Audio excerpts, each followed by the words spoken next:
Magandang umaga, magandang araw, magandang hapon sa inyong lahat. Ako nga pala si Ilan Tej S. Gopez at ito ang aking output number 1. Ito ang iyong katanungan. Ano ang mga leadership value na meron ka bilang isang leader? Pwede ka maghalimbawa mula sa karanasan sa paaralan.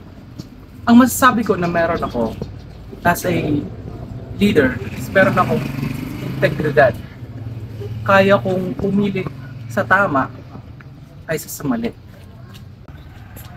Magbibigay ako ng isang senaryo sa isang quiz sa isa naming subject.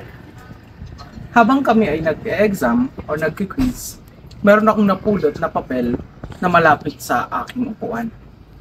Pagbukas ko nito, nakita ko ito pala ay isang kodigo. Sinabi ko kaagad ito sa aming guro na hindi ito akin, kahit na alam ko na kailangan ko yun para pumasa sa subject na iyon. So pinili ko na gawin yung tama kaysa sa makuha ko yung personal gain ko na pumasa. And that's why I can say that I have integrity as a leadership value. And I thank you.